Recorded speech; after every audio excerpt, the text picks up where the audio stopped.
बिस्मिल्लाहिर्रहमानिर्रहीम। अस्सलाम वालेकुम दोस्तों, आया उस्ताद अब्दुल गफ़ार तहां ॾिसी रहा मुझो यूट्यूब चैनल।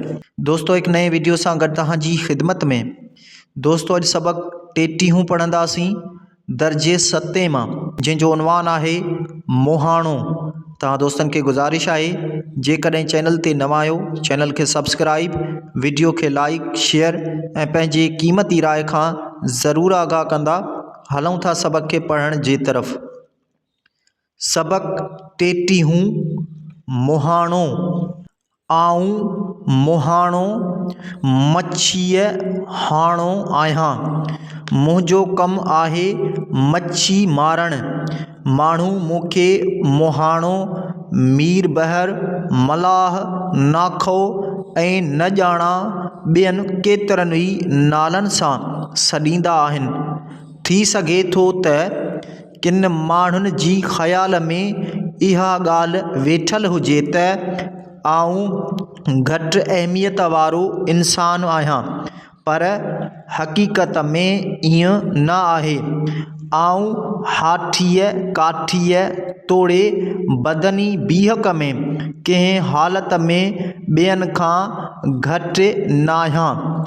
आऊं समाज जे केतिरनि ई बेकार ऐं सुस्त माण्हुनि वांगुरु हथ ते रखी कीन वेहंदो आहियां, पर ढंढनि, तलाउनि, दरियाहुनि ऐं समुंडनि जे पाणीअ मां मच्छी मारण खां सवाइ दरियाहुनि ऐं समुंडनि में ॿेड़ियूं हलाए ऐं ॿेड़ा हाकारे माण्हुनि खे पाणीअ मां पार बि कंदो आहियां ऐं सैर बि कराईंदो आहियां।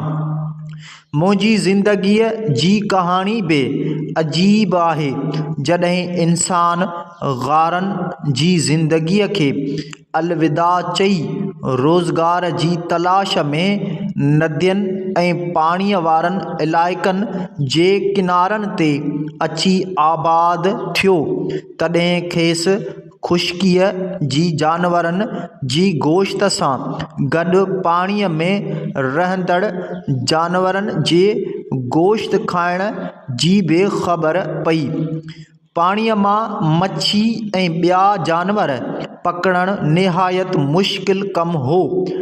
उहो आऊं ई हुअसि जंहिं पाणीअ मां मच्छी ऐं ॿियनि जानवरनि पकड़ण जो धंधो अख़्तियार कयो।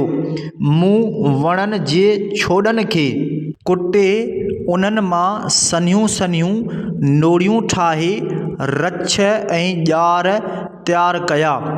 काठ जे तख़्तनि खे ॿेड़ियुनि जी सूरत में आणण ॾांहुं इंसाननि जो ज़हन बि मूं छिकायो। अहिड़ीअ तरह मूं इंसान ज़ात लाइ मच्छी ऐं ॿियनि पाणीअ जे जानवरनि जो गोश्त मुहैया कयो।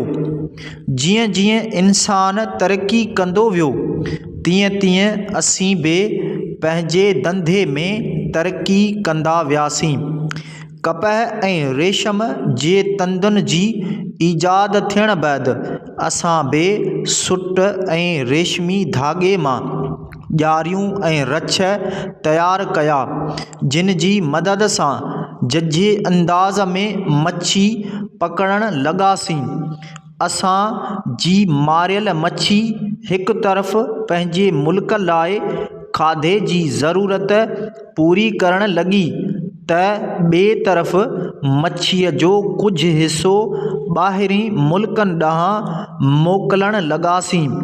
जॾहिं काठ मां वॾियूं ॿेड़ियूं ऐं ॿेड़ा ठहिया, तॾहिं असांजे धंधे खे वधीक तरक़ी मिली।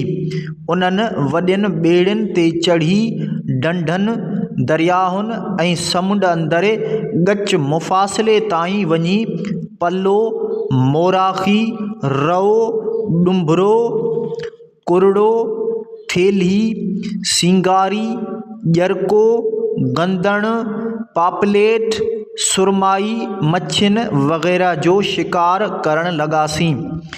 इन्हीअ करे असांजी हालत सुधरण सां गॾु मुल्क जी पैदावार खे बि हथी आई।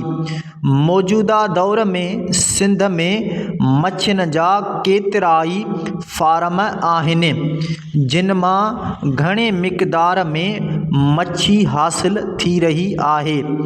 मच्छी खाइण सां इंसान सेहतमंद रहे थो ऐं केतिरनि ई बीमारियुनि खां बची सघे थो। जॾहिं इंसाननि जी वधंदड़ आबादीअ खे ख़ुराक जो मसइलो दरपेश आयो तॾहिं हुकूमत खे बि अहसासु थियो त असीं मुहाणा केतिरे क़दुरु न काराइता आहियूं। उहो ई सबबु आहे जो हाणे हुकूमत असांजे धंधे खे ॿियनि मुअज़्ज़िज़ पेशनि जहिड़ो दर्जो ॾिनो आहे। असांजी हालति सुधारण ख़ातिर असां लाइ नयूं वसंदियूं अॾायूं वयूं आहिनि।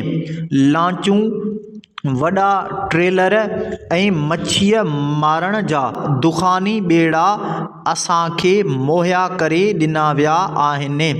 रछनि ऐं ॼारियुनि ठाहिण लाइ प्लास्टिक मौजूदु करे ॾिनी वई आहे। अहिड़ीअ तरह असांजी माली ऐं अख़लाक़ी मदद करे असांखे अहिड़े जोखाइते धंधे जो सही उजूरो ॾिनो वियो आहे। मूंखे पंहिंजे पोरिहे ते फ़ख़्रु आहे। आउं समुंडनि, दरियाहुनि, तलाउनि ऐं ढंढनि जे पाणीअ सां वेढ़ करे पंहिंजे मुल्क जे माण्हुनि खे ख़ुराक पहुचायां थो, जा हिकु वॾी इंसानी ख़िदमत आहे।